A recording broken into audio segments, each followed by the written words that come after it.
Hey, welcome everyone. How are you? Happy Wednesday. It's hump day. And it's also why you don't have a contract yet day. So if you are just joining us to our episode of Why Do You Not Have a Contract, today is the FAR edition.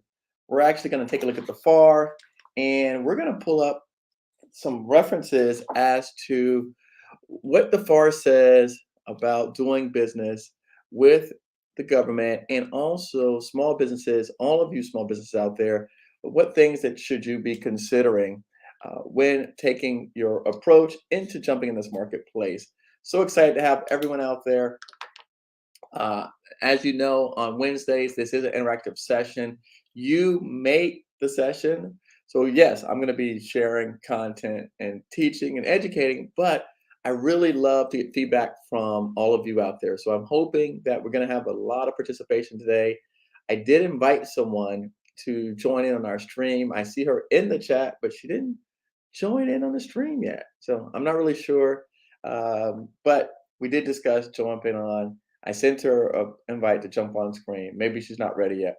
But in the meantime, you know the drill. First of all, always, what do we got to do? Hit the like button, right? Because that's what's going to help us later on beyond this particular session. So, and if you're watching this post the live session, drop your name, drop your company name, drop where you're from in the comments so that we can read it later on. And also, if you're here with us, good evening. Welcome, welcome, welcome. Leilani, she did it first and foremost. We'll go ahead and plug her up on the screen. This is the instructions. Leilani, Leis Consulting. She's constructions, is in LA and Ventura County. So, yes, that's just what I'm looking for from folks out there. Drop that information on in the chat. And also, if you're watching this post live session, make sure to do the same thing as well because we do read the comments and I go back in and I write comments. The other thing I want to say before we got started is also, I want folks to end the feedback, right? You're watching this on YouTube, right? And it's a week from now, a month from now, 6 months from now. Let us know the type of content that you want us to play for you because that's going to help me to create more content that's relatable, that people like yourselves. Again, I'm so far removed from the beginning stages of doing contracts that sometimes I forget myself, right? Some of these things. So if you don't tell us and you don't ask the questions in the show notes, in the comments, if you're not asking questions, I don't really know. I'm making content that I think makes sense, but maybe there's something else that could better suit persons at the level or at the stage that you're at in your journey. So again, welcome to today's episode. Let us know who you are. There's 21 people out there, so I know I have 21 likes at this point, but also I'm going to put some folks up on the screen. This is going to be a good one. I promise you. This episode, I promise everyone this. This is an episode that you're going to go back and you're going to want to. Let me zoom out. It's too close on my head. This is an episode that you're going to want to go back in later on, and you're going to realize like, hey, this is some good stuff, right? So you're going to go back and replay this episode after a while. Welcome, or somebody says good night. Amlisette McGeese with Basket LLC, Baltimore, Maryland, e-commerce project management. Nice. Who else do we have out there? Maria, your Govcon Giants go-to person here to answer your questions. Gilbert and Sons Procurement. Welcome, Gilbert and Sons Procurement. Who else do we have out there? E-Dub, always showing love and support. You know what? I forgot, my man. Hold on, man. Hold on. Kazar, I forgot to show you, babe. You were the first one here, 639. Love it, love it, love it. Maria gave us a virtual hug. Queen Lee, Yvette's always in the building representing. By the way, we do have someone on deck. So we've got somebody standing on deck. I'm telling you, this is going to be good. There you go. Yvette of Sharper, Newax, New York, capture management, project management, business development consultant. Hey, Yvette, don't forget, you might as well start putting in there that you write proposals because you understand what it takes to write a proposal. So you might want to drop that in there as well because I'm sure there's a lot of people here who need help with proposals. Who else? War Dog Survivor says, hey, Eric, do I have to be a citizen to be able to do business with the government? Absolutely not. There are no requirements for citizenship to do business. That I have 1,001 videos where we discuss that. We have Vicky, who's from Italy, who's doing government contracts. Our government does work all over the entire world. We're not only giving contracts to citizens. So no, absolutely not. Gilbert, medical supplies, office supplies. All right. Looks like Daniel got some help from Maria today, so that's good stuff. Good job. Keep it up, Maria. Kwame, Miami, Florida. DeWitt and Hawkins. That's what I'm talking about. Who else? Who else we got here? Joe Prophet, Slidell, Louisiana, Consultants Corporate Life Insurance. All right, good stuff. I promise you're going to enjoy this. It's going to be fun. And also, you're going to learn a lot because we always are helping to teach a lot. Now, for people who don't know, on our channel, if you click here, the join button, this will take you to the membership page. So you can see here in terms of the memberships, and you can join our membership for as little as $5 a month. So I did want to show that to people out here. And then another thing I want to discuss real quick, let me take this down, give me 1 second, is, hold on. Congratulations to our latest PAL members. We've actually added 4 new companies to our PAL program. So let me get this, let me rephrase that. We've added 4 IT companies to PAL. So if you are a government contractor and you already understand what it takes to run a government contracting business, but you're looking for relationships, connections, and you want to do deals, in the PAL program is where we discuss deal making, specifically deal making. That's it. We don't teach contracts. You should already know, you already have some momentum going. Maybe you're doing a couple $1 million and you're saying, Eric, I don't need a course, but I do need connections. I need relationships.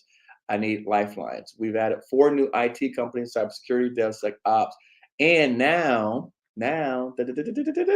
we actually have 3 tribal companies that we're working with. So that's something that you may be interested in. Definitely visit our website, govcon.edu.com/courses. Take a look at the PAL program and send us an inquiry and let us know. We'll see if you're a good fit for PAL.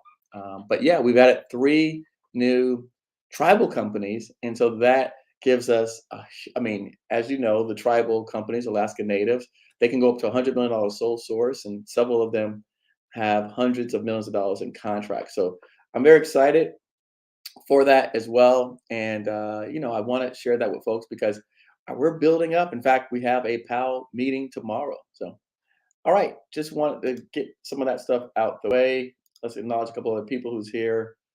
Brianna, I've seen you a couple times. Shannon Torres Services out of Iowa. Eric Harrison, Business Development, Sacramento. So let's jump to my buddy. Let's talk government contracting shop. Let's bring. Hey, stranger, you're on. Oh, what's up, Eric? What's going on, bro? What's going on, Eric? Oh, living a dream over here in the world of government contracting. What's going on in your world? Sometimes when you think there's another layer of aha moment. Uh-huh. Oh my God, I need to do this. I'm like, and then you think you got it, like you don't really have it all the way yet, and then you go to the next level. All right. Well, so by the way, for those who don't know Leilani, I'm sure you've seen her on some of our recordings before. Leilani was the first person to actually come up with the idea for PAL. She asked me for that program. And so if you or anyone that's out here, you decide to make that leap, Leilani is going to be the welcome committee who's welcome you into our group. So Leilani, can you tell us a little bit about the experiences so far, and then we'll talk about your business. Okay. I need a pal in my life. I just don't want to be dramatic, but I always tell Eric, like, if I go, when he came up with a strategy, and I said, I need help.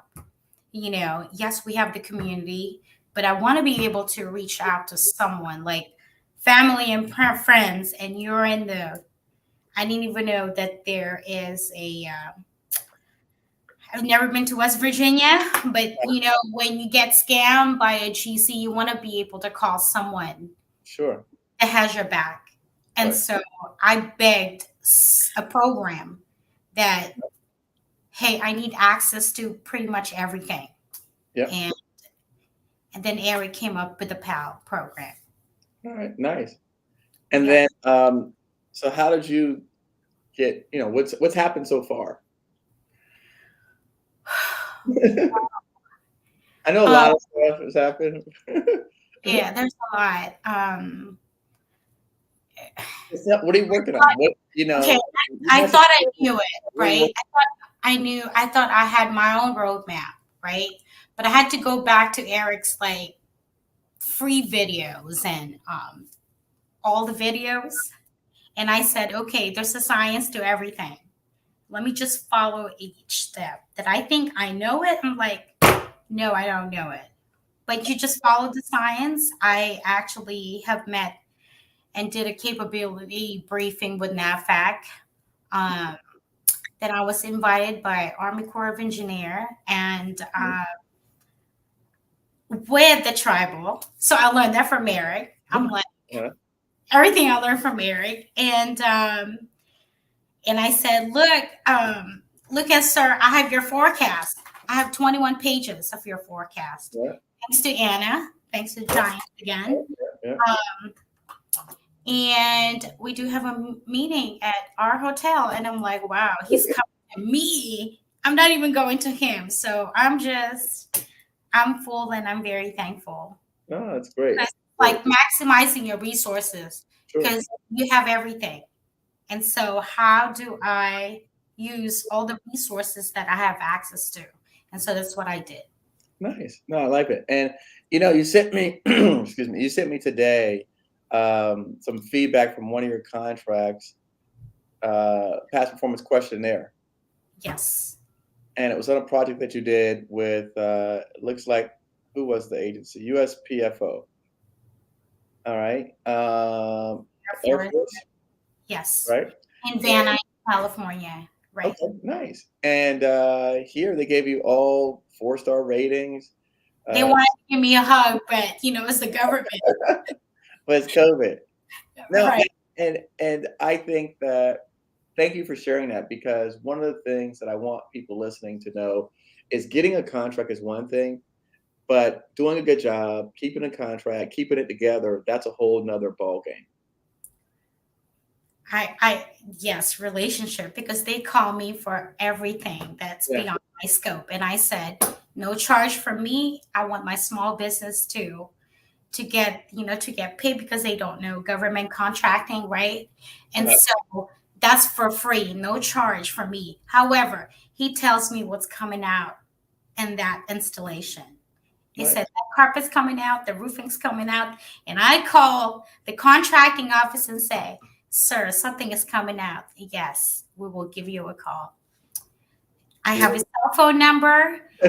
Call me anytime, emergency, whatever leaks, and I will make it happen. So, And in California. there you go. By the way, our guy Steve Holmes says, "Great job, Leilani."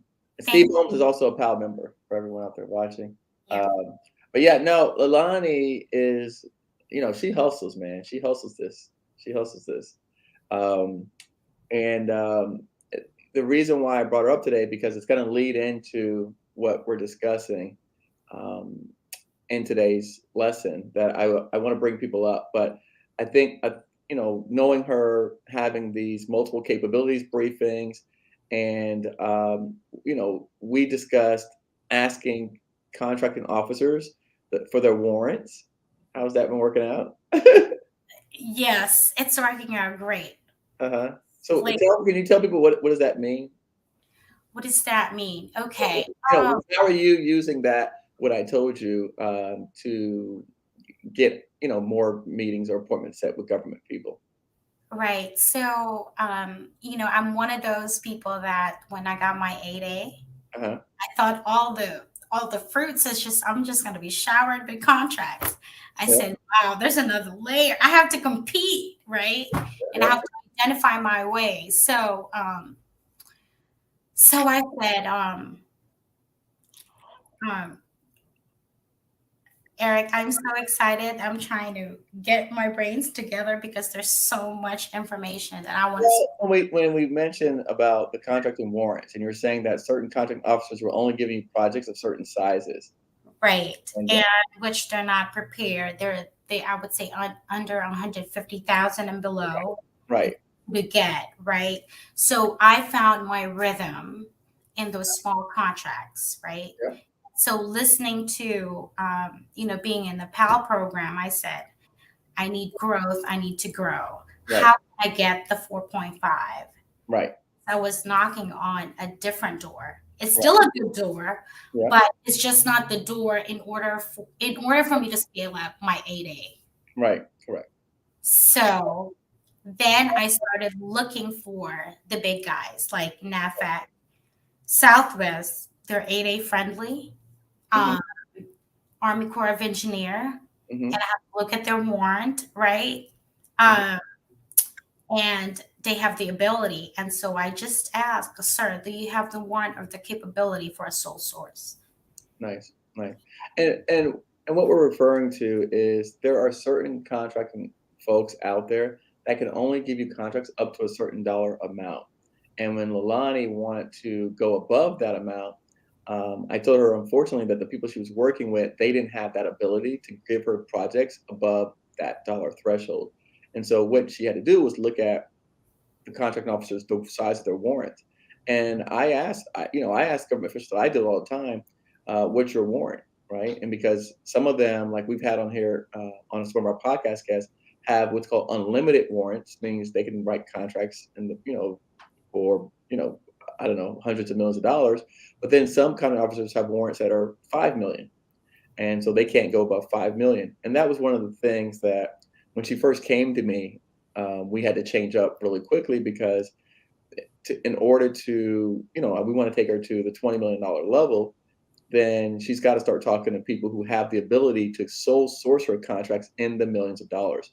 And that's the things that strategy that again, it's a higher level strategy for a lot of people, but it does in fact make a difference when you start moving up in this space in the sector, and after successfully having done dozens of projects under another simplified acquisition, you naturally want to progress. That's just human nature, right? You just naturally want to progress. So no, thank you for sharing that. That was great. I'm gonna um, Thank you. anything else you want to say before I kick you out the room? The plumbing project at the Air National Guard, right, Air Force Base, Uh-huh. the chief contracting officer has the warrant for a sole source. So I'm Nice, just being patient, right? nice. All Yep. right, good stuff. All right, Research and development. Yep. no. Thank you. I'll kick you back down into the audience, and I'm going to jump into this conversation, and then I'll see you tomorrow in our meeting. Yep. Thank you. Thanks. All right.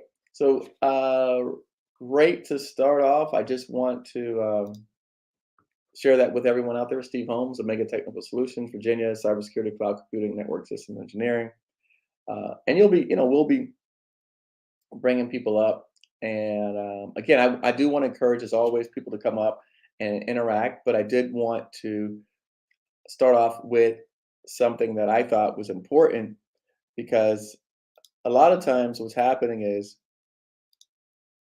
we as small businesses, um, w- you know.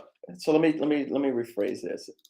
What I found is that I'm working on my third and fourth book right now. And my third book is called Ask Eric, right? And it's all the questions that people have sent me via email over the last since 2017, basically. And I've taken those questions, I'm answering them, and then in a book format, they'll be separated by whether they're contracting related questions or sam.gov related questions or consulting related questions. And then we're going to have it organized and you'll be able to go through and I'll answer the most commonly asked questions. And one of the questions that kept coming up from most people was, Eric, I'm registered in SAM, I got my duns, what do I do next? And even though we have multiple videos where we discuss sources sought, RFIs, market research, all these things, I think part of the challenge is that people who have they don't understand why they're doing this, right? They don't really know the purpose behind some of this stuff. And so I want to hopefully add some clarity in today's video as to the purpose for why we're doing these things, and go ahead and also share with you what the FAR says about these particular items. Does that make sense? I hope it does. So first thing I'm going to do, there's 45 people now here. I probably know about 20 of you out here. The other 25 of you, I haven't seen your company name, your name, and the industry that you're in. So let us know your name if your name is not on YouTube, the company, the company, the city, and what is it that you do. So we know what business you're in, even if you're watching this after the live show. Also, you may want to you're going to want to take some notes on this, or you're going to want to grab some screenshots because I'm going to pull up some references to contracts as well. So who else do we have in there? Brenna, welcome today. Welcome. Who else do we have in here? Let's see. Nicole from Connecticut. Nice. Welcome, Nicole. Hydro contracting. Oh, utility contractor. Okay. All right. Nicole, anybody in the Northeast, you definitely should stay in contact with me because that's where I do the bulk of my projects. So anybody up there in that Connecticut, Massachusetts, Rhode Island, that whole corridor, definitely you want to stay close. So I want to share some things with you. Let me pull up the screen. All right, so we are in the FAR, right? So exciting. We're in the FAR. And this is what I want to talk about. Welcome, by the way, 48 people. Make sure you hit the thumbs up button, please. Hit the thumbs up. Give me a like. I should have at least 48 likes with 47 people in here. So this is interesting. And again, going back to what the reason why we brought Leilani up here was because she said that she had several capabilities briefings. She discussed winning sole source contracts. So how is it that you win sole source contract? Look at the title of this. 15.2.1 says exchanges with industry before receipt of proposals, which means what? Before a proposal is out, the government is saying to their folks, federal agencies, exchange information amongst all interested parties from earliest identification of a requirement through the receipt of proposals are encouraged, right? From the earliest identification of a requirement. Let me zoom. Do I need to zoom in on this? Does it help? No, it doesn't look like it's helping. Let me go to the big screen. See if this does anything different. No. All right. So we're stuck with this format. Hopefully everyone can read it. And it says here that the purpose of exchange information is to improve understanding of government requirements and industry capabilities, therefore allowing potential offers to judge whether or how they can satisfy the government requirements and the government's ability to obtain quality supplies and services, including construction at reasonable prices, increased efficiency in proposal preparation, proposal evaluation, negotiation, and contract award. The government wants to talk to us before they put these requirements out. This is what we tell people. This is why we are encouraging folks. And when we talk about our Academy 3.0 program, everything is centered around this. Why? Because if you can, again, this is the law. This is the rules. This is acquisition.gov. You can pull it up far, right? Look, effective date, right there, January 3rd, 2022.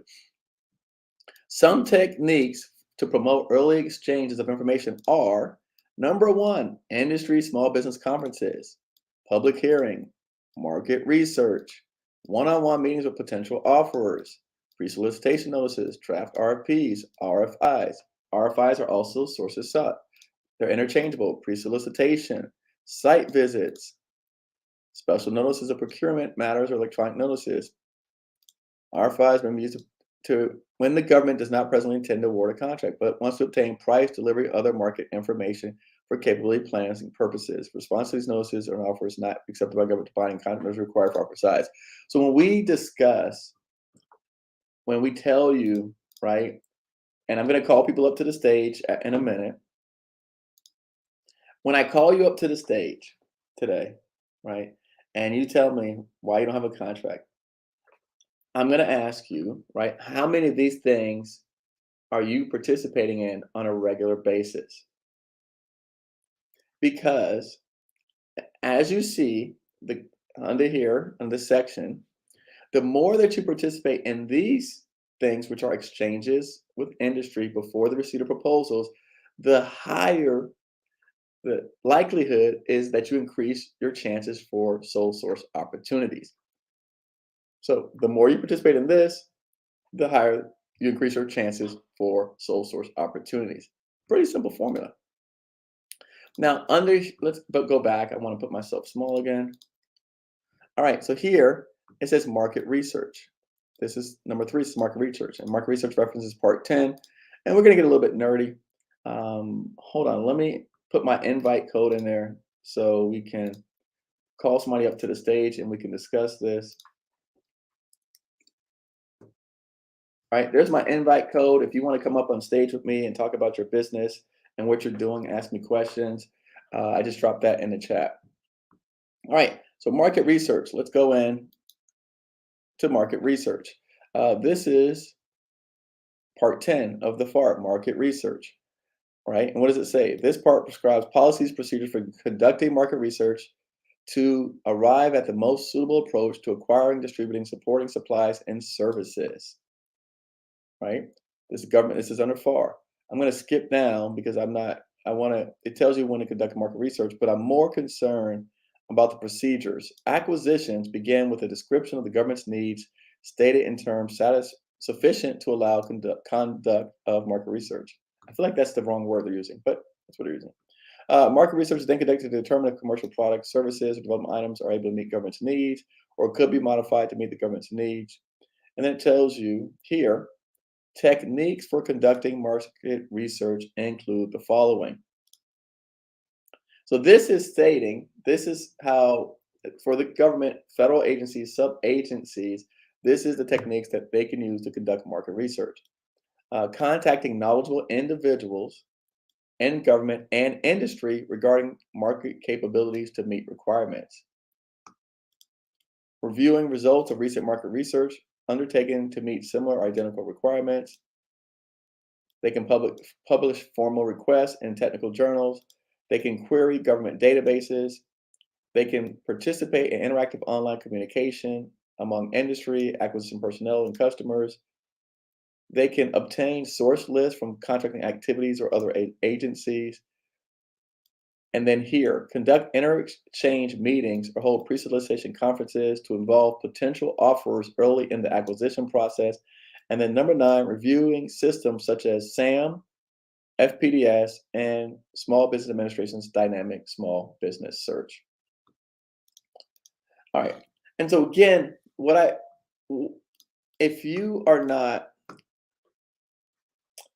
if this is not what you're doing, right, and you're not participating in any of these things, I hope that after today, watching this video, there's 47 of you. I hope that the 47 of you understand where you're making your mistakes. I want to be clear. These are the exact things that we discussed. Now, how do you go about doing that? Well, that's obviously what we teach in our courses. But if you're not doing these things, just know at least you know, right, internally, hey, I realized my mistakes and I realized what I'm doing wrong. Nothing on there says bid on Sam, bid on Sam, bid on Sam. The government is suggesting to all of their agencies and sub-agencies, these are the things that we are telling them to do. Our contracting folks, our program managers, they're telling you to do this stuff. This is how Maria has gotten her sole source contracts. Because why? We are the ones helping the government when they call us. We're part of industry, right? We're the industry experts. We are helping the government to actually identify what is the problems at their facility, write it up, give them a cost, and then that's part of what they use for their market research to develop requirements moving forward. So if you're not doing this, then you know now at this point what's happening, what you're doing right, what you're doing wrong. Does that make sense? If you like this content, like do the little hand clap, drop the little hand clap symbol in here. If you like what we're talking about, if this is making some sense. If you're confused, put a little confused emoji in there so I know you're confused, so maybe I can explain it some better. But this is this is the guidance for what you should be doing. This is the guidance right here. All right. This is the guidance for what you're doing. Maria dropped in there. Okay, if you visit right there at govconeric.com/join, that's our Academy 3.0. A couple things I want to share about that is that we're doing some updates. One is we now have office hours every Tuesday. So if you're in any of our programs, courses, you can visit our office hours every single week. We have an office hours via Zoom. We open up an hour time slot, and anyone could jump in and ask any kind of questions they have. The other thing is that we just had a new member sign up, and they were having trouble with a contract that they won, and they couldn't get the financing.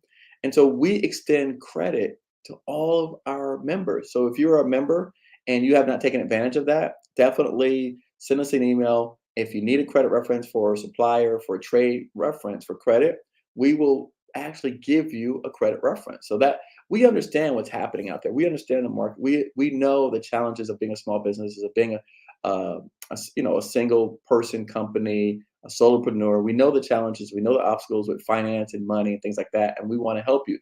So we understand all of these things, and we're trying to put programs in place to help support small businesses beyond what the traditional PTAC or somebody else would give you, because they're bound by the university or by the agency that they work for, so they can only do so much. But as a private entity, I can pretty much do whatever I want, except make like crazy, derogatory slurs, because that would be kicked off anywhere online, right?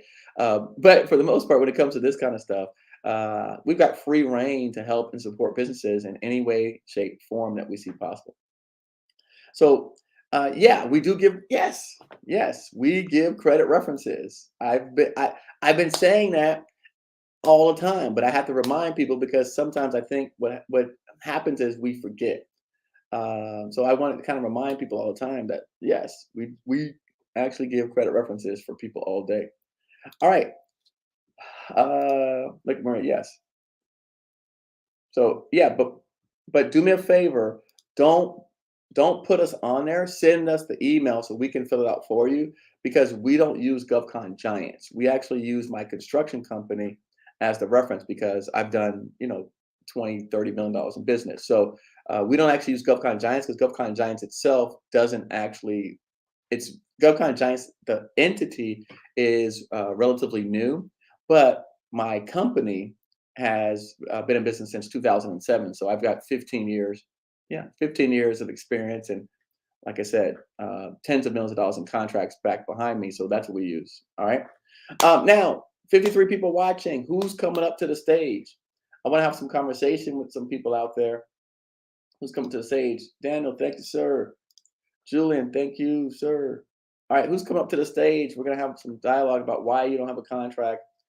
This is the FAR edition. Is anybody confused? Anybody need me to go over anything else? All right. Pawalt, I don't know how to say that name. Kenol David, IT, VAR, beverage distributor, Broward County. All right, Broward County, nice. I'll be down Las Olas tomorrow evening for an event. So I'll be at YOLO for an event tomorrow. Let's see. Queen, DNA, San Diego, California, hand and surface sanitizing products. I'm going to put the invite stream. I'm going to drop it in the chat real quick. All right. Here's the stream link. I'm dropping in the chat, and we're waiting for somebody to come up to the stream. Who's going to come up and join us and talk about their business today? Who's going to come and talk about their business? And, I was excited when I saw this. It really. I hope. Did everyone get a screen capture, or at least get the link? We dropped. I know Maria dropped the link in there. Is anybody doing this stuff? Is anybody doing this? Is this the first time you're seeing? For me, I actually shared it with my whole team, because this really is the justification. When you talk about the means to an end, here, right here is a justification. And when you're dealing with people in government and you're wondering, well, Eric, can I call this person? Am I allowed to talk to them? You know, and you feel somewhat insecure. This is right here. This is your stamp that says, all right, I know what I'm doing. I'm confident. I know that I'm allowed to. But then also, you now have a roadmap, right? You realize that if you're doing these things, because I know look, trust me. By the way, I'm waiting for somebody to come up to the stage. If not, I'm going to talk to about 8 o'clock and drop off, um, which is fine either way. I mean, I did get what I want to get out there. But I, when I was working with my client up in the Northeast, I remember him saying to me, Aaron, I don't want to go to no stupid conferences. I'm sick of conferences. All they do is you go to conferences, but they don't actually ever give you any work. Like you just go to conference after conference after conference. Well, I don't tell people just to go to arbitrary conferences. You have to be strategic. So even though number one says industry or small business conferences, it doesn't make sense to go to a conference that is not someone who buys your goods and services. So you don't just go to arbitrary conferences just because, well, Eric, you said here it says go to industry conferences. That's what it says to do.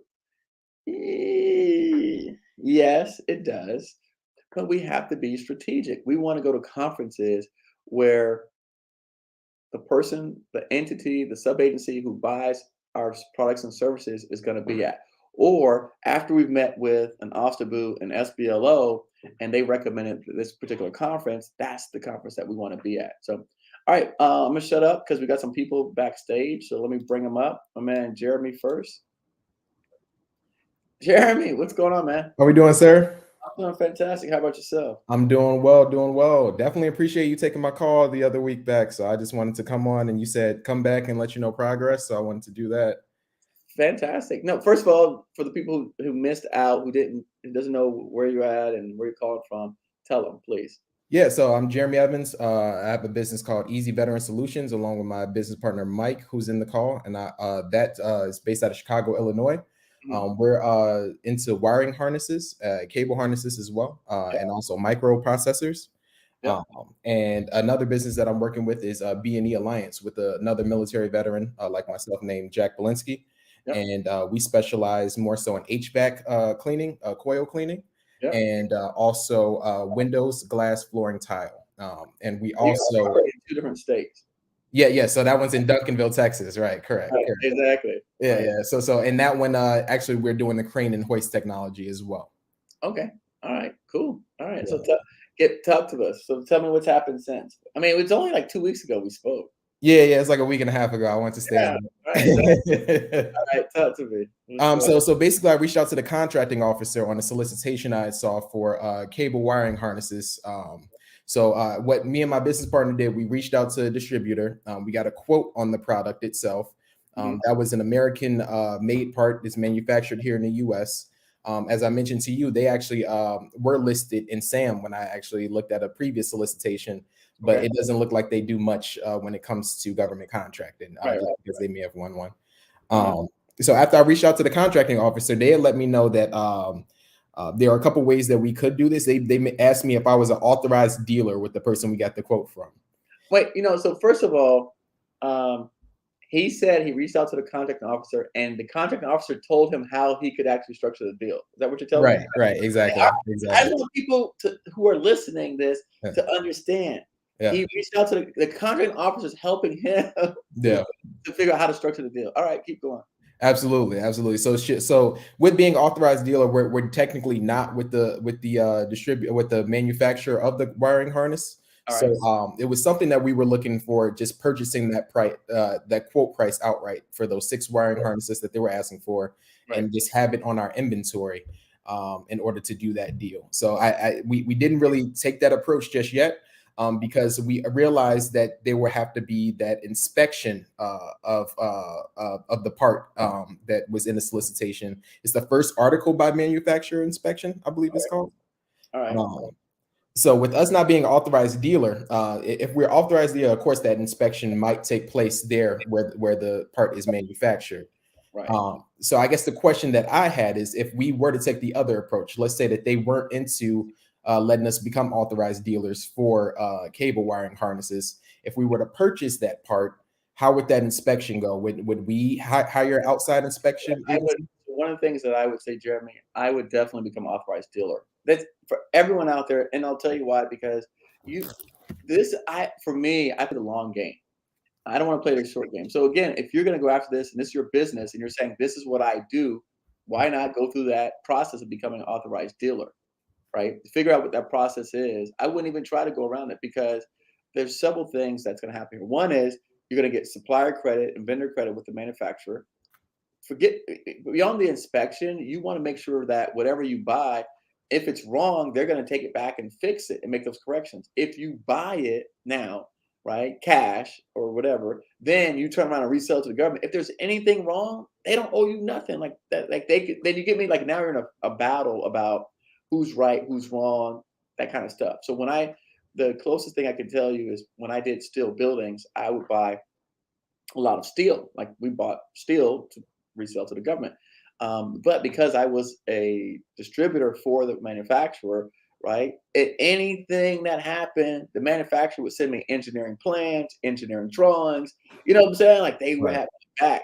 If you were just some guy off the street buying the product to resell, they're not going to give you that. They're not going to, right, they're not going to give you that type of attention. The other thing is, Jeremy, look, when you become an authorized reseller and you start doing business with the government, that manufacturer, when they have their annual conferences and trips, you're gonna be going on Hawaii vacations because all the stuff you sold. You know what I'm saying? You're gonna get all of the extra all the perks perks. that like they're gonna get a free trip out to wherever their annual retreat is, and that's what happens in the industry when you start producing. And all of my buddies, from HVAC guys to electrical guys, when you buy a lot from a supply house or from any of these manufacturers, they have these retreats for their top sales people, like the top companies who do sales. I've been on them. I've been at the award shows, everything paid, the whole thing, bam. So I don't see why you would not do it that way. And I Right, would definitely, again, everything to me is a long-term relationship. right, And so for me, I wouldn't even consider the other alternative. right. Okay, okay, I wouldn't awesome. consider it. Okay, for sure. But So I love what you did because you took that first step, and I always tell you go to the stop sign. And so taking that first step and reaching out, the contacting person told you how to help, so you could help shape what was going on. And that's worth its weight in gold right there. Like that to me says that these people really are trying to work with us. Is that right, fair? right, yeah, You know what I'm saying? absolutely. Do you feel that way? Like they really are trying to work with Yeah, us. yeah. She was very helpful. She let me know everything, and it sounded like she was busy, but she still took the time and put what she was doing on hold to help me get squared away. And I think that's Yeah, remarkable. To me, that says a lot about what's going on out here. But we also, everyone listening to this, we have to be courteous, we have to be respectful, not ask stupid questions. right, And I hate to say that because they tell you in school, oh, there's no dumb question.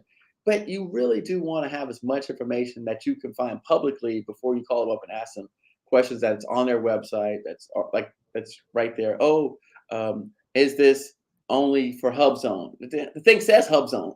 like you right, know, right. just be mindful of that. Everyone listening as well. But no, that's good, man. Absolutely, absolutely. And I I, guess the last thing that I really had was when it came to our previous work history. So of course we haven't done anything in the federal arena yet. right. But what we did was we leveraged a bunch of our relationships that we have with small business and procured a couple supplies for small businesses through our company and our line of credit Yep. in the private sector. And That's we're Look, the government does not require federal government past performance. yeah, Everyone listening, that is not a requirement. mhm, People tell me this all the time. There's nowhere that I have not found where it says you have to have government past performance. right, I've never seen that in any requirement, unless right, you're building missiles or tomahawks or something like that. right, You know what I'm saying? Like you're building spaceships or rockets. Other than mhm, that, this stuff that we're doing, the government, there's no, as long as you've done it somewhere in the past on the commercial side, and you can show proof of that, and you can get a past performance questionnaire completed or filled out by someone who did business with you, it's fine.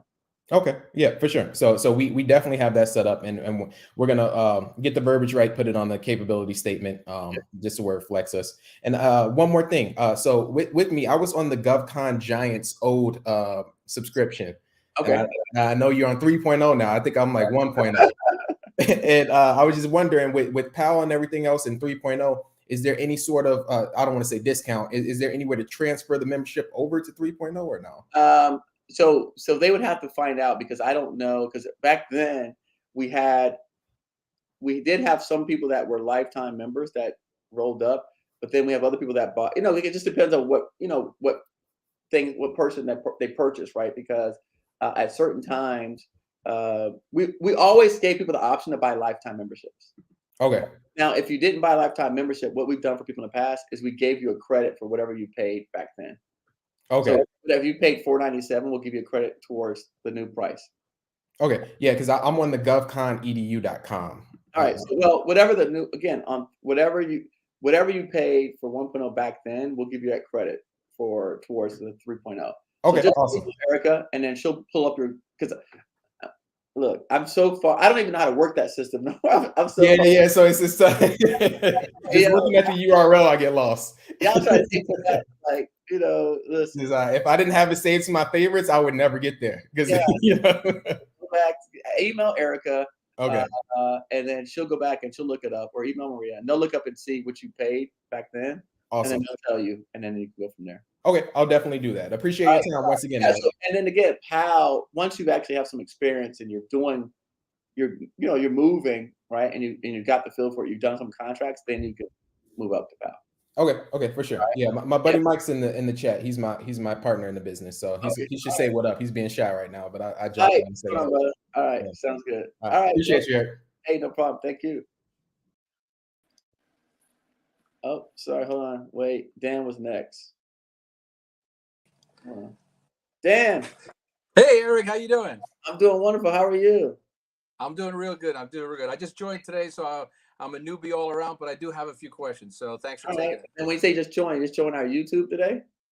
No, just joined 3.0. Oh, did you? Okay. Oh, nice. All right. When did you join? Today? Today. All right. Well, yeah. Just so you know, when you join, you do get a free call with me anyways. So that's part of it. So you will get a free private call. So I'm waiting for that one. Again, you whatever. If you want to say something in private, no. Specifics. That would be great. Just kind of FYI, because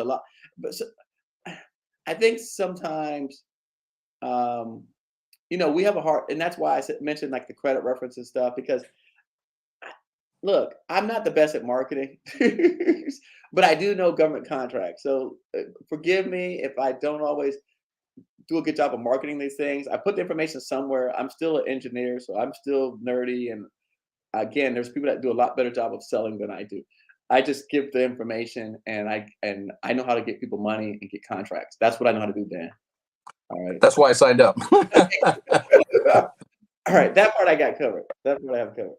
So talk to me. What's your question? All right. Well, I'm like on the other side of all this. I just retired from the military, 35 years. I was an inspector on several bases. So I've inspected every single office, construction, and even inspected the inspectors when they come in. So I have that side. I'm like on the opposite side. Like, what type of inspection? It's the inspector general. So, like, for example, the contract office, I would inspect them, make sure that they're, up to par in their, contracts, rules, and regulations. Then I would go to logistics and inspect them. Then I would go to the aircraft section. So just to make sure they're following government programs. Well, so are you expecting me, Dan, when I put the FAR up on the screen? Are you expecting me to say I'm right or wrong? I will soon. I don't have the FAR yet, but but that's my last the last duty I did. So I would always hang out with the contract officers. We would always go to lunch. So now that I'm getting into this, my goal right now is to be a professional. I don't know if it's called professional, but contract writer. So contract writer. Right. Proposal writer. Proposal writer. Okay. All right. A lot of people need writers. Right. So, I want to work out of home, and I've already done a few proposal writing for city jobs Yeah. in county with a friend of mine. So I know the whole process. Now I just got to see, on the government side, it's probably the same stuff, just different forms and things Now, like that. who do you want to write proposals for small businesses or for the government itself? Well, specifically, what the consulting program you have, Okay, gotcha. Okay, all right. Well, yeah, that's okay. Fair enough. No, only reason I ask is because, as you know, the government hires private contractors to help put together their requirements for contract officers. Okay. Okay, and those some people consider proposals because, like, so for example, my last contract that I was awarded with National Parks, the person who put it together was a private contractor. Okay. But then on the other side, you have people like myself, which we need, all of us on here, all 50 people watching, probably need someone to help us write proposals. Right. And that's what I want to You want specialize to in, do? because that's what I Okay. did a lot for the military. So. All right. Well, so the first person that what I would say is send us an email and we'll keep you busy. Okay, no problem. For example, right now my last base, which is in Long Island, needs they have a contract that's closing on the 24th for a consultant to work on the base, to work with a certain office, but Yeah. they can't find a company to get somebody. And what do So what they want, because they want to put, and what they want, what is that person's job, roles, and responsibilities? it's a special warfare group director. So What do basically, they do? What does that mean? I don't mean nothing to me. What does okay, that let's mean? say for example, you ever heard of pararescue people? Yeah, The guys that rescue people, sure. right? So they don't want to. So they don't want to have their deployed people running them or training them. So they want to hire a retired guy who did that, Mm. and I think the contract's like probably worth like $300,000, Wow. right? But You they know, but no one's what, stepping up to the plate. you know why? It's probably there's so much stuff out there that how do you find all That's this that's stuff? that's exactly right. This is what I tell people. Like that's why we're doing sponsorships on our podcast because someone asked us. Someone reached out to one of my students and said, "Hey, we need help finding 2 contracting officers." But where do you advertise that? Right, right. Where do you advertise that stuff? So, I mean, all of these things, it's really it gets caught up in like the whole minutia of, I mean, most of us are looking at the IDIQs, the IDVs, right? The long-term vehicles, GWACs, all that kind of stuff. So So my question tell to me. you is, to practice. I mean, I don't have a construction company or a service. I Sure. just want to, be that consultant, right? Yep. So my the thing I was planning to do right now is there's a lot of companies out there that are willing to hire for proposal writers. Yeah. So I can just get some type of training. Yep. But they require a year. So should I go that route and Now, just get trained, or there's, work with, or there's keep look, working with your we program? have someone right now that came to us that asked us to help them put together a proposal for IDIQ, literally like this week. So, um, yes, there's somebody's looking for contracting officers. If you are interested in that position, send us an email. We'll connect you with that federal agency happily. Um, but yes, Dan. You So mean you mean we have you for mean work? example, we have some students now in our programs that are already pursuing contracts that would happily pay you to help put together their responses to Okay, solicitations. all Right. right. So, for example, Leilani would do it. Leilani right now. Oh, okay, that's fine. Well, Leilani would do it. I'm telling you, Steve Holmes, probably every one of my PAL group would definitely do it. You'd be connected with already people who are already successful, all who right, need good. So so I'm glad I got on this call. So the second question I have for you. I mean, So listen, the tribe that I work with, we hire outside proposal writer to put our packages together because we that's don't, me. because That's me. we're also busy, like actually pursuing you know what I'm saying, like building the relationships, connecting with the people. When these solicitations come in, that's the last thing on our brain because remember, we're managing the contracts, we're overseeing staff, and then we're working, building our pipeline. So the proposal is the last thing that we want to do. Okay, got it, We got have it. Well, to do that it would be because the we have to first thing keep for me to things do. going. So Right. no, Dan, listen, Okay. look, So, Steve said yes, yes, yes. Leilani said yes, yes, yes. right. What else you want? Yeah, like what? Like, are you kidding me, brother? You know, Listen, listen, watching all this on YouTube, I don't know what the hell people want out there. So this that's is a true. great, Well, that's why you come up on stage like this with me and you put it out there. Look, I think someone else excellent. asked for your email. Like, who was it? Someone else dropped an email. So I was like, can I have your email? Yeah. But go ahead, keep talking to me. All right. So the other thing is, so I'm still connected to my last base. So I got a friend. The whole contract office are a bunch of friends. So I'm thinking, I just got into, I just converted this business so I can do this now. Before I was on a chase on another business that did not work.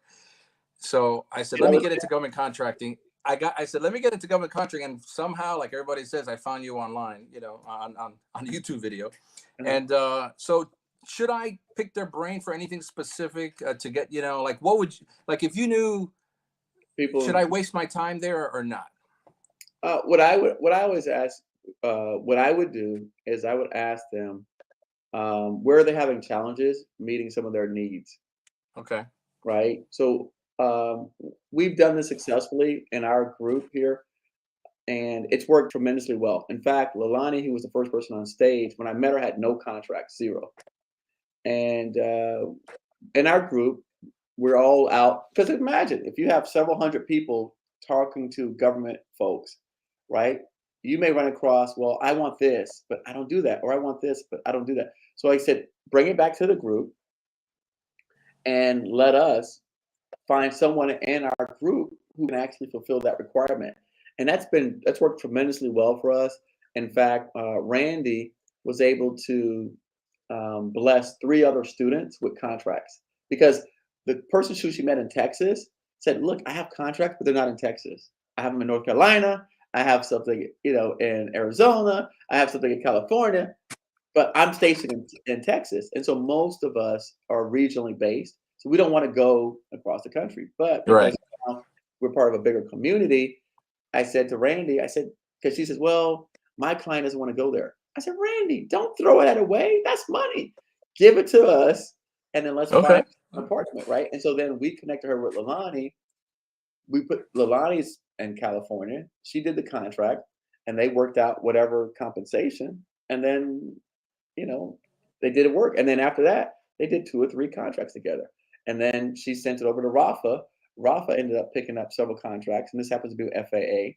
And then now Rafa went off, and next thing you know, Rafa's 10 contracts in. She started to get her own sole source because now she has past performance. And so for me, what I would say is ask them, where are their needs? Where they're having a hard time meeting requirements? And then and then you help them solve that problem.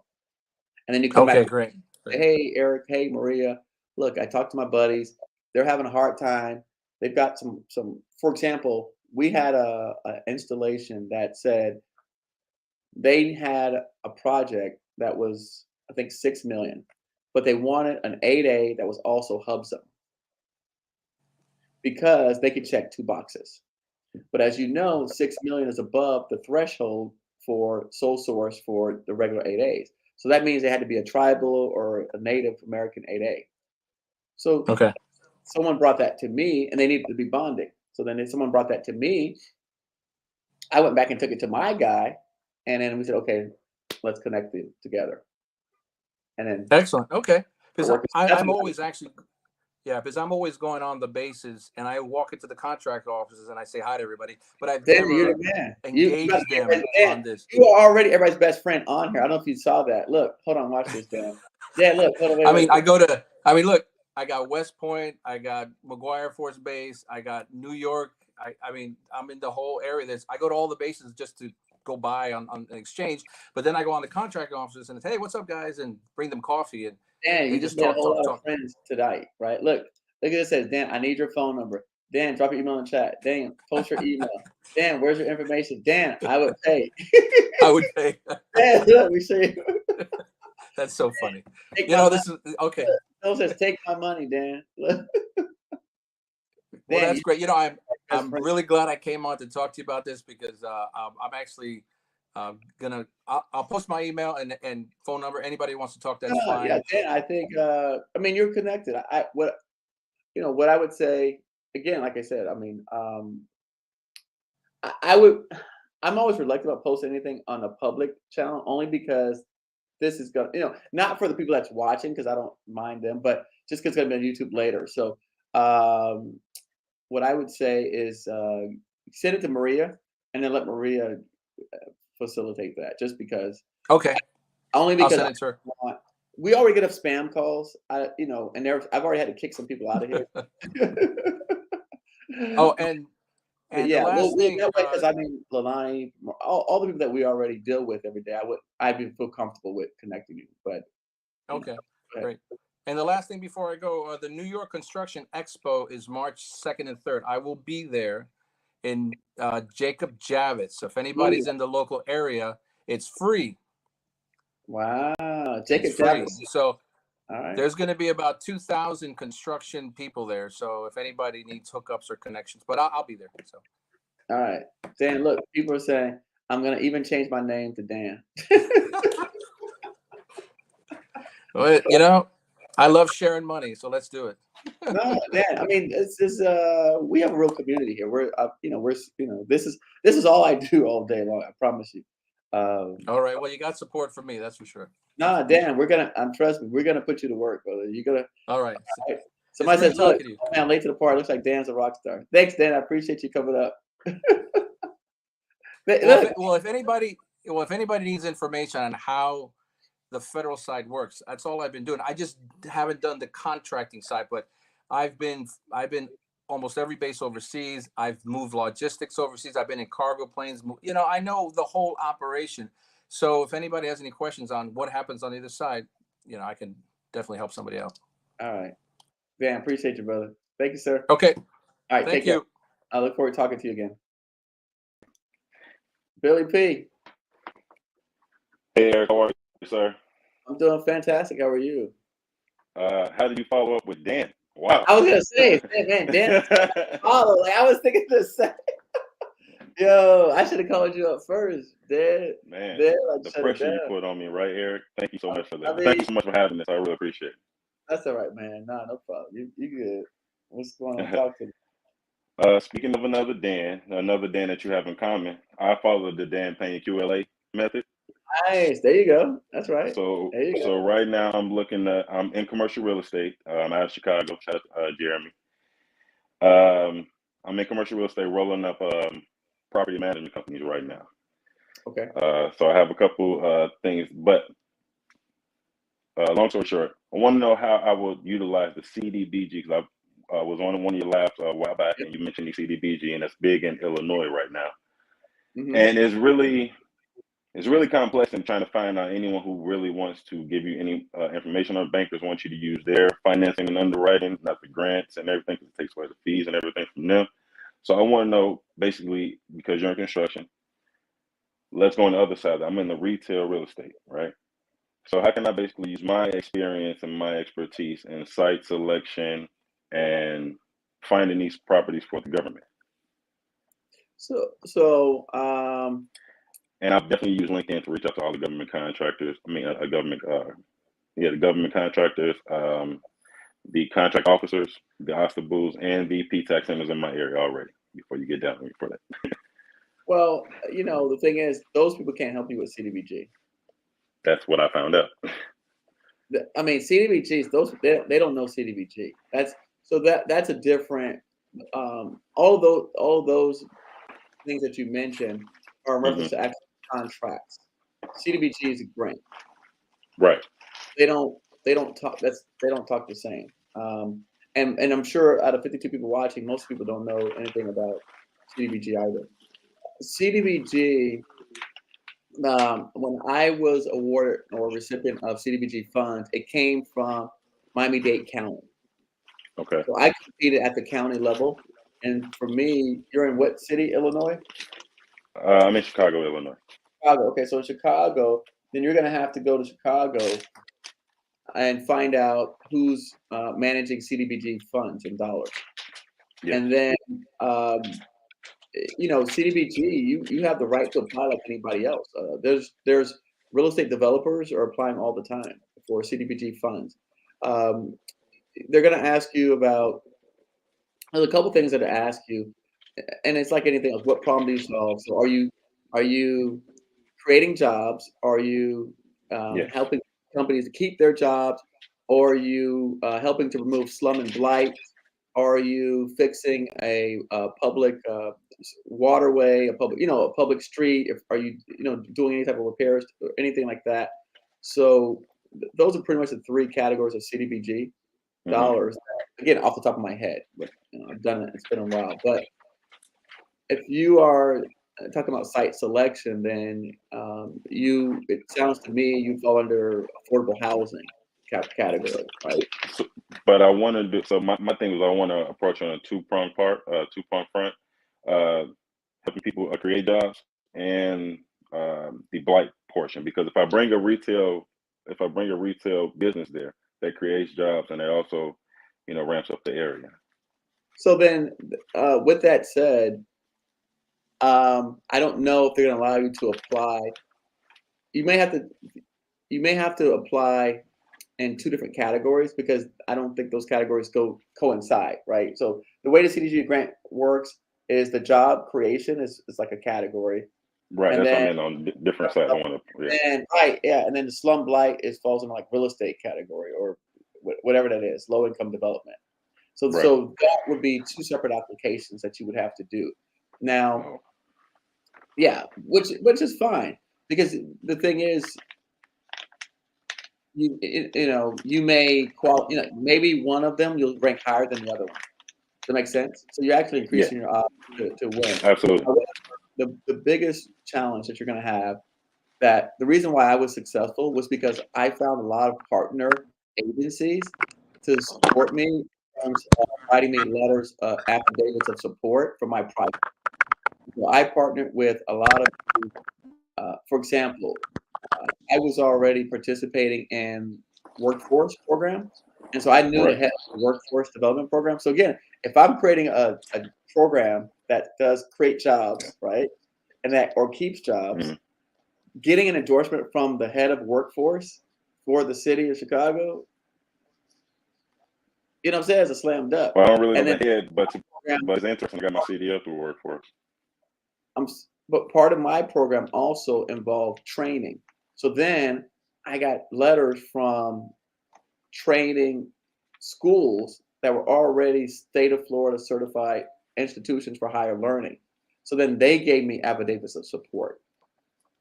So Okay.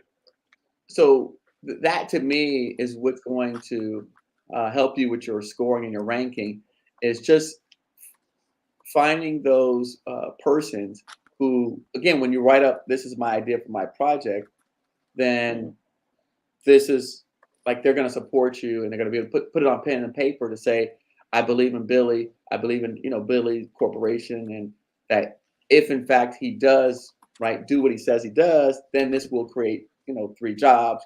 Then the workforce will be able to back him and help him. If you create 3 jobs, then you hire people.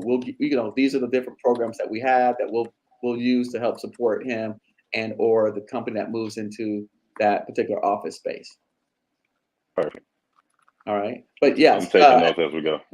no worries. Yeah. So I would start at the city of Chicago, find out when is it the application period open for CDBG dollars, and then also what are the categories, and then go from there. Okay. I'm looking at Thank it you right so now. much. Yeah. No problem, but I'm here you go. Right there. Quick Google search. CDBG Chicago, right there. Chicago.gov. Let's see. So here they're looking at homeless services, senior services. There you go, workforce development. I just mentioned that to you. Mhm. All right. Here they're doing home. Let me hold on. Let me move us because we're on the screen. All right. Here home ownership counseling. So again, if you're doing real estate, or like someone said, that someone here else mentioned, where's it at? Multifamily lender.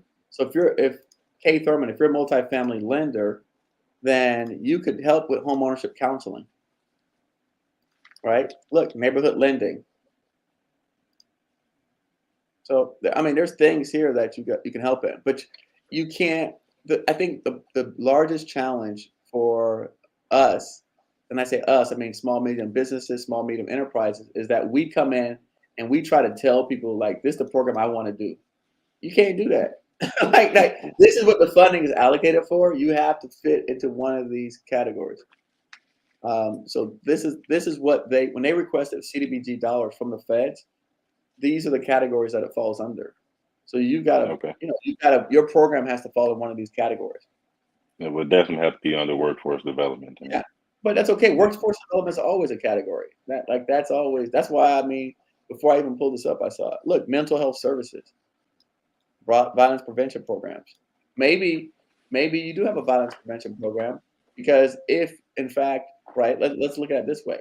If you're doing anything that creates jobs, and again, we got to go in and read the scope of work, right? Why do Right. people, maybe you can tie that into violence prevention, because now you are normally in these typical areas, there are no jobs, and so people are idle, they have nothing to do, and so Right. I because can use data points to basically yeah, back that up. Exactly. to back it up, to say, hey, because there's no jobs there, what else do you think people do? They're sitting around and they've got nothing better to do, so they commit violent crimes, violent acts. But if they're out and there was some way for them to be productive and to be contributing parts of the society, um, then this would lead to less violence. And I'm sure there's studies and everything that back all of that up. You just have to go out and find them. So, but no, Absolutely. man, that's good stuff. I love it. Hey, Thank you. yeah, I love it. Thank you. I am a member of your community. I only bought the Govcon for dummies, but it's okay. Everything else I pretty much had a hands-on feel. My uncle, he actually was a Marine. He actually does some government contract, but we kind of lost touch. So I had to find my own way to. Don't worry about it. I mean, again, and I don't teach this anyways in any of my programs. So, um, I don't teach this. This is something that, I mean, I know it, but I don't have a formal course or anything that I teach it. So you wouldn't, if this is what you're seeking out, you wouldn't get that outside of my academy. Absolutely. But either way, I appreciate what you're doing, and thank you again. No problem. I thank you for coming up today. No problem. All right, 55 people watching. Click the like button.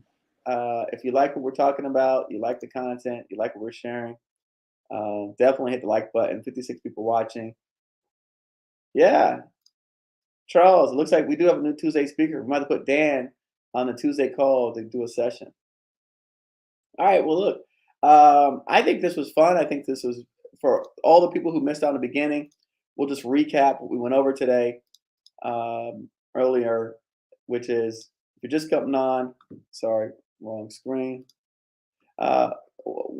If you're just joining us today, 61 people watching, what we discussed in the beginning is essentially this.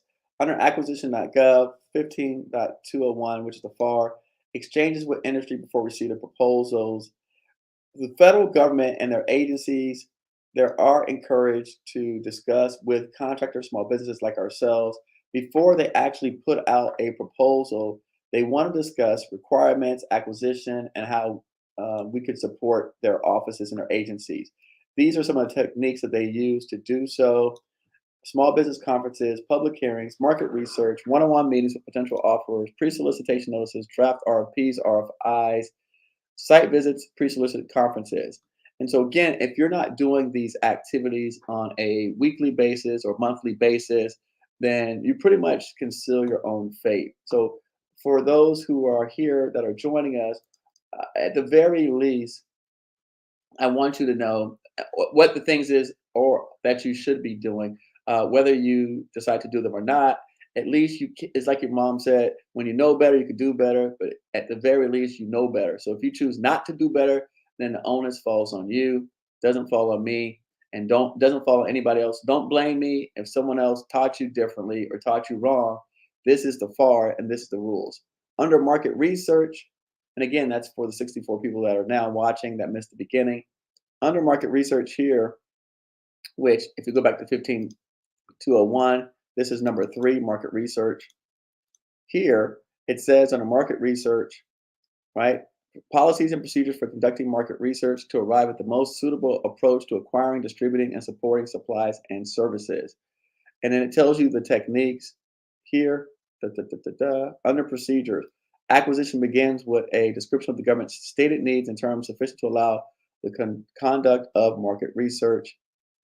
And techniques for conducting market research includes these items here, right? Contacting knowledgeable individuals in government and industry.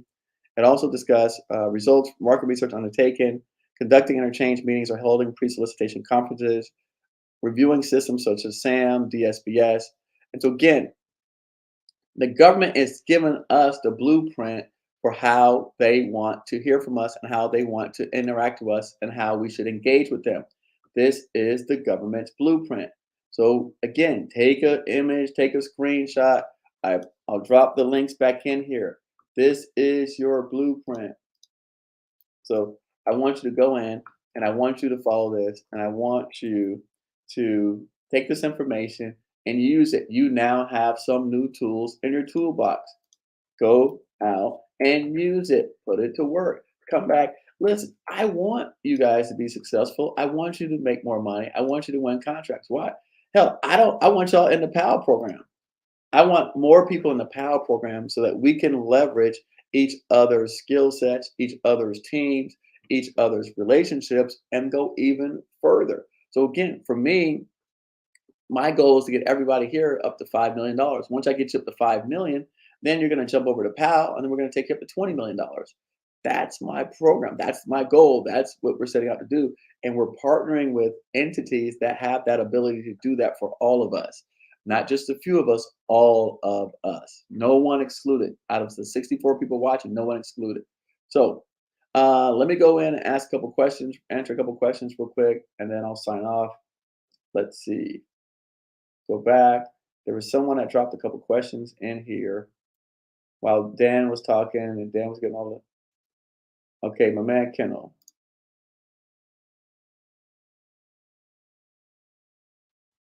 Let me see, what was his question before that? All right, we found out some vendors provide quotation assistance all the way through with our inquiries. Hold on, let me change this. But we only get to find out they went for bid direct only when the award is made public. Hold on. I'm wondering, isn't that a bit deceitful through considering they don't meet the small business set-aside requirements and that they completely validate their own supply chain pipeline? Is there a standard play for dealing with such scenarios? I think your question, in some ways, you're contradicting yourself. And again, I'm reading this. You're not on here talking, so I can't really ask you directly just from what I'm reading. So it looks like what you're asking is you have a vendor that gave you a quotation, right, to assist in purchasing something that you want to sell to the government. You then turn around and bid that project. Okay. And by the way, let me know if I'm on the right track. And then when you bid the project, after it was publicized, you found out they actually won that contract. Now you're saying they don't meet the small business set aside requirements. So the issue that I take with what you're saying here is twofold. Let me see if I can change my screen. I'm trying to see. No, it doesn't matter what I do. Okay, I think this is better. So the issue that I'm taking with here, Kenol, what you wrote, is that if someone gave you a price to do the contract and they went and bid it as well, and then they won it, if it was a small business requirement and they're not small business, then they should not have won the contract. If they won the contract and they're not small business, and in fact it was a small business contract, then you have the right to protest and say, hey, they're not small business, so they shouldn't have this contract.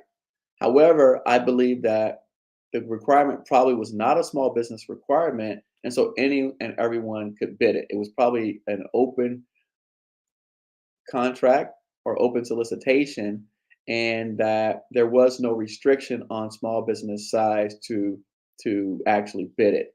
But if there was, if again, if because I don't know, if it was, then in fact you or anyone has the right to protest, and this applies to everyone listening. If someone, if there's a small business set aside project, and the company that wins it is not small business set aside, you can protest.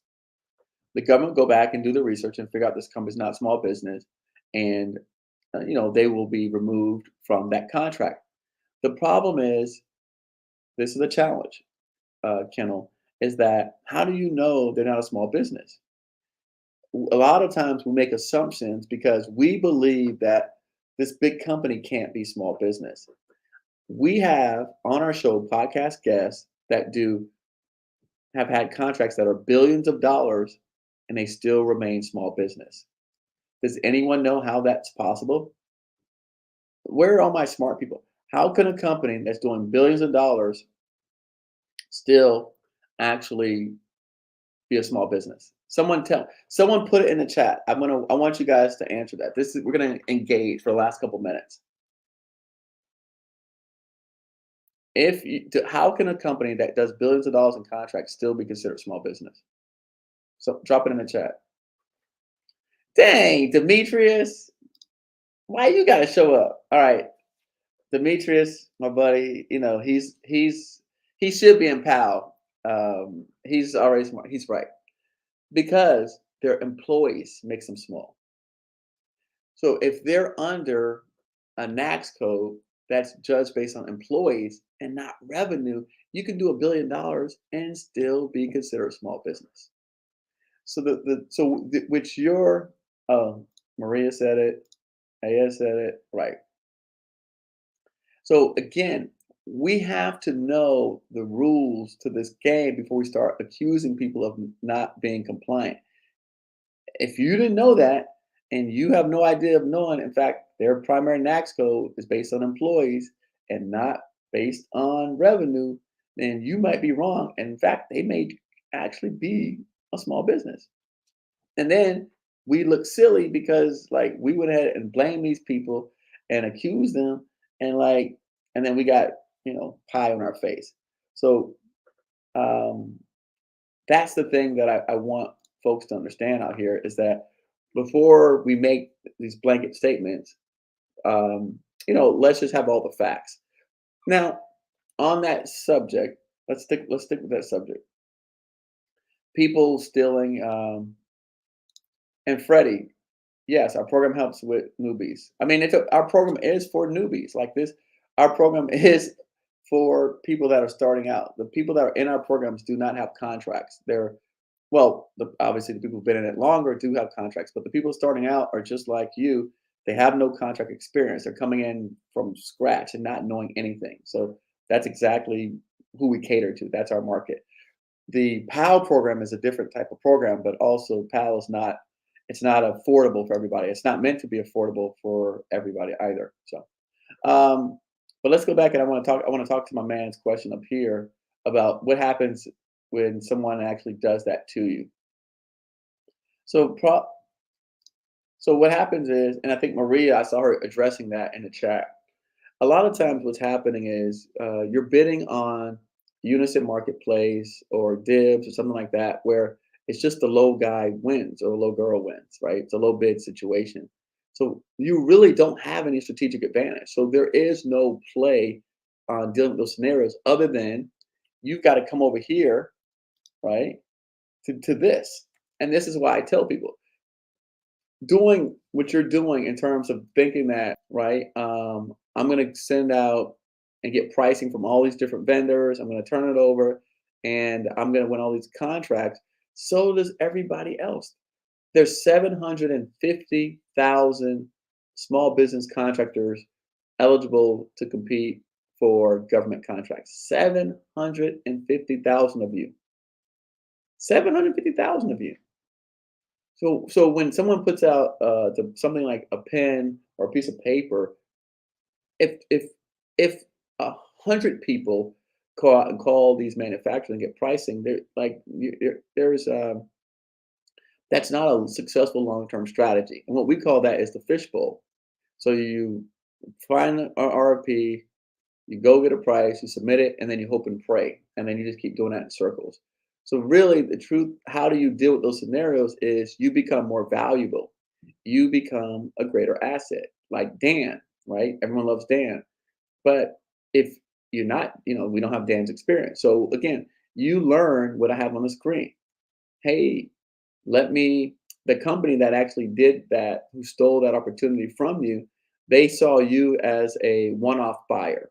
So remember Jeremy came on a few moments ago and Jeremy said, Eric, should I actually just go ahead and try to buy the product and resell it, or should I become a vendor? And my recommendation to him was become a vendor, because you want to think long term. This is what I would have done, Kenol, if I were you, because I already know what you did. I would have contacted the manufacturer and I would have said, hey, how do I become part of your distribution network? How do I become a reseller of your products? My name is Kenol David, and I'm in the government contracting space. I've been doing this for 3 years now. I have a lot of relationships with government agencies, clients all over the country. I'm part of an international network of government contracting professionals, and we have a need for the stuff that you buy. So I would like to form a long-term relationship with you, get supplier credit so that we can start connecting you with all these opportunities across the country. You think the guy would have went behind your back on that?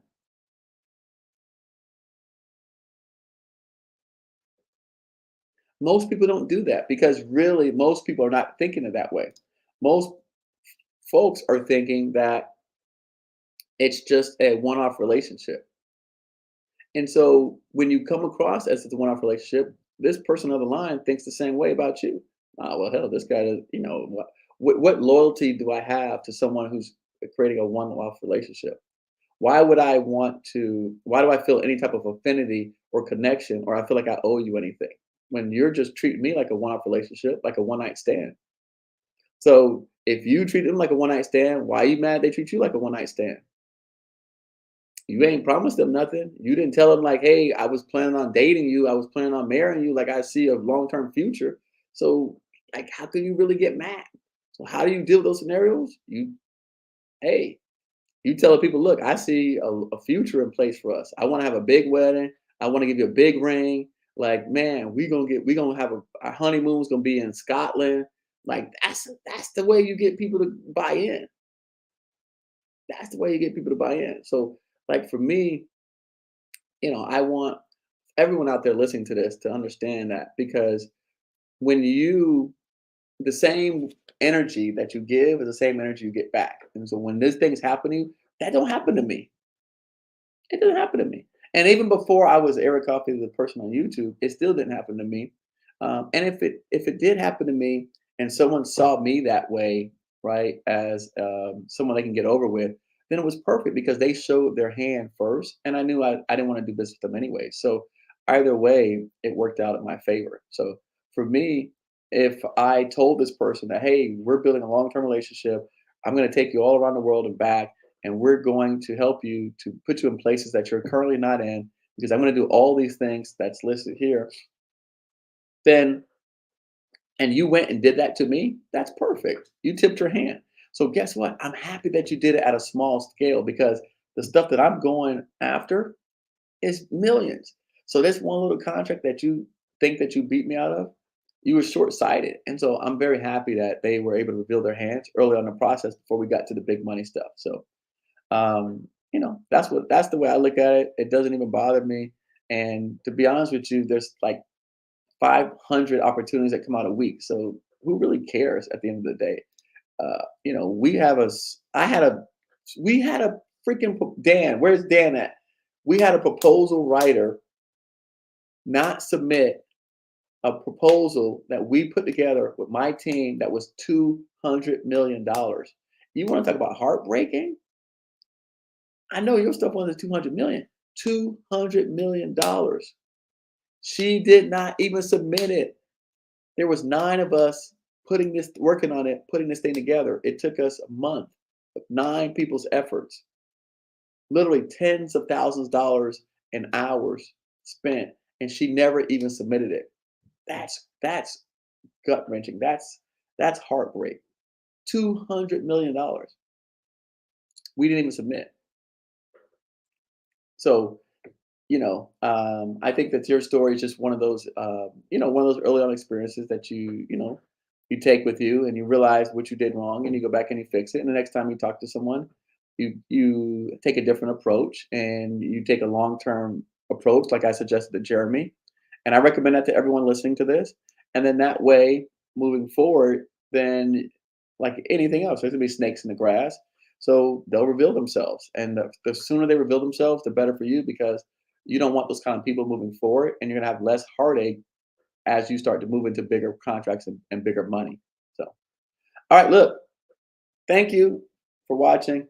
And so, hold on, wait, let me see something.